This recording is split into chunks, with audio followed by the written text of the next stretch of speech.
कभी कभी जिंदगी हमें ऐसे मोड़ पर ले आती है जहां तर्क खत्म हो जाते हैं और रहस्य शुरू होता है। किशन, करण, नेहा और विकास हमेशा नई चुनौतियों की तलाश में रहते थे।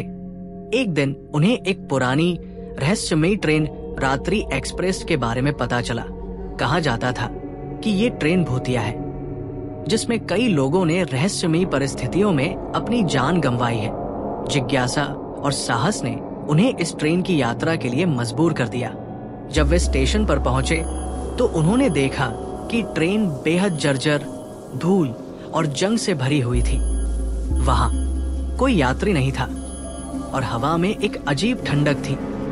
चारों दोस्त ट्रेन में चढ़ गए। ट्रेन धीरे धीरे एक घने जंगल की ओर बढ़ने लगी। तभी अचानक रोशनी टिमटिमाने लगी और फिर पूरी तरह बुझ गई।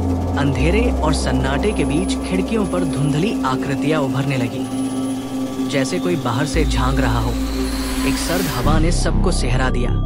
तभी ट्रेन के दरवाजे पर जोरदार धमाका हुआ और एक भयानक चीख गूंजी।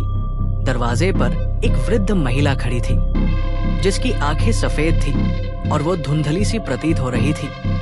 उसने चेतावनी दी कि इस ट्रेन में जो आता है वो कभी वापस नहीं जाता। डर के बावजूद चारों दोस्तों ने इंजन की ओर बढ़ने का निर्णय लिया। अगले डिब्बे में दीवारों पर खून से लिखे संदेश थे। यहाँ से भागो जब तक समय है।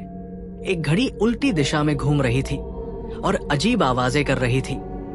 तभी ट्रेन के इंजन में धमाका हुआ और पूरी ट्रेन हिलने लगी। उन्होंने देखा कि घड़ी के पास एक कटा हुआ सिर तैर रहा था, जिसकी लाल आंखें उन्हें घूर रही थी। सिर बोला, ये ट्रेन तुम्हारी कब्रगाह है।